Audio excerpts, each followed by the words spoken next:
Alright, so today I'm out here in Harper Ferry. This is about the 6th or 7th lake I went to because I'm sounding the alarm, and I'm going to keep saying it.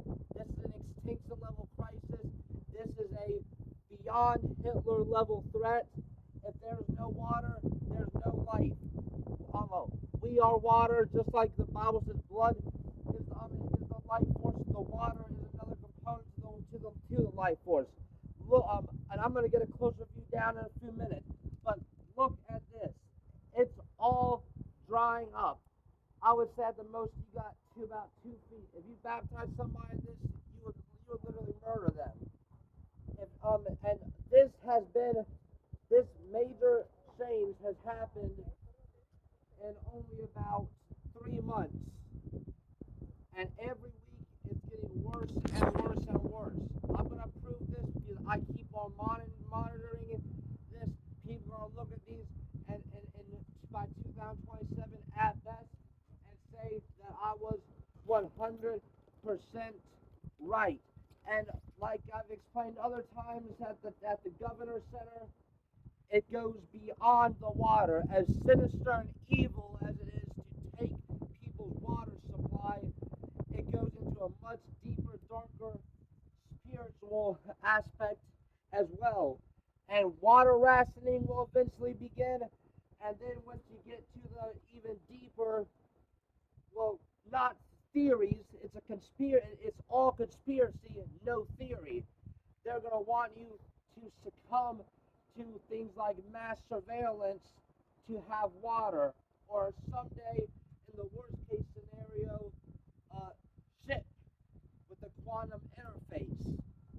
And I'm going to go right down there, and I'm going to show you how this is literally on the verge of, look, like down there, you got islands in a lake that was so prosperous, it rivaled the ocean. When I was a kid, I was here, and I remember my mom that is now dead.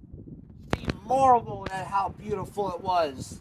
And now it's reduced to this, and not just the quantity of water, it's sludge. That looks like this green sludge that you would walk in like a Fallout game or something. That's it for now.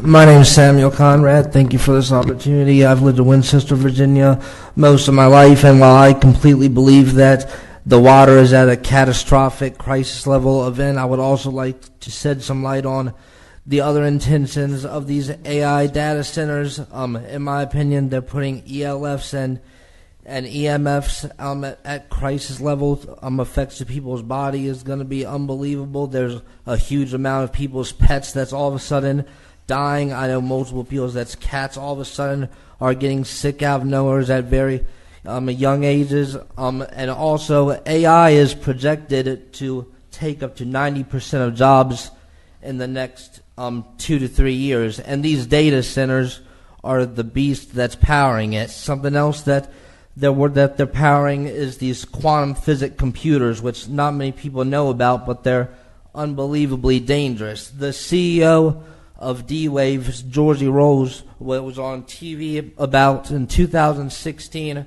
and while this sounds unbelievable to people, he's talking about using these quantum computers to harness power from the great old ones, which are these demonic beings that H.P. Lovecraft wrote about. And this trickles back down to a man named Kenneth Grant, an occultist who took on the work of Aleister Crowley after he died.